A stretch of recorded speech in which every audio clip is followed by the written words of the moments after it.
In this video, I'm going to demonstrate the process of making a cross-contour drawing.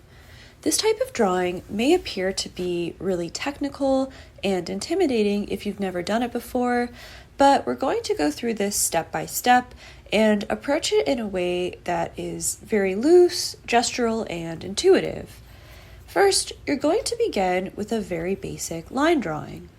In this example, I'm using my pencil to create a very rough drawing of my subject.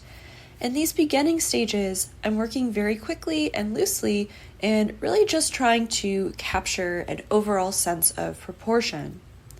After I have this information on the page, I can then begin to go back, move things around, and refine some of those marks in order to get a more accurate line drawing.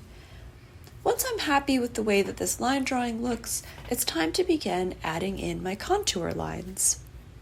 First, I'm going to begin by sketching in a series of very light horizontal lines around the center of my subject.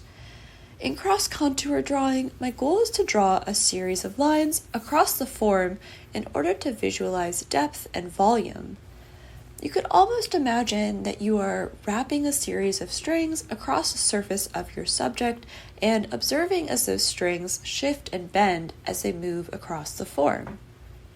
I'm working very lightly because I will probably move these lines around at some point, and right now I'm just trying to create a loose guide in order to get started.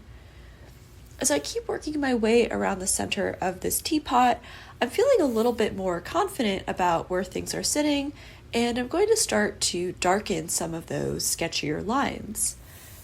I'm doing my best to keep my lines spaced at even intervals, but it's okay if there's a little bit of variation. I'm going to continue this process throughout my entire form, beginning with loose marks and then gradually darkening things up. In this example, you can see that once I work my way up to the top of the teapot, my horizontal contour lines are eventually going to turn into circles since they are wrapping completely around the form. When I get to the more complicated areas like the handle and spout, there isn't necessarily a right or wrong way to approach this, and it's okay if these areas end up looking a little bit funky.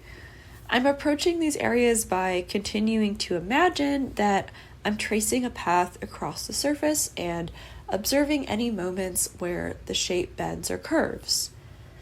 In this example, I'm also going to add in some vertical lines on top of my horizontal lines.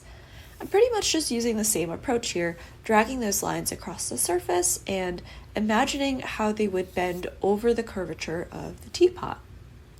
At the end of the day, cross-contour is an exercise that is all about observation and visualization, so you can really make up your own rules when it comes to the shape and distance between the lines. This is a great exercise that will really strengthen your ability to visualize the volume of your forms.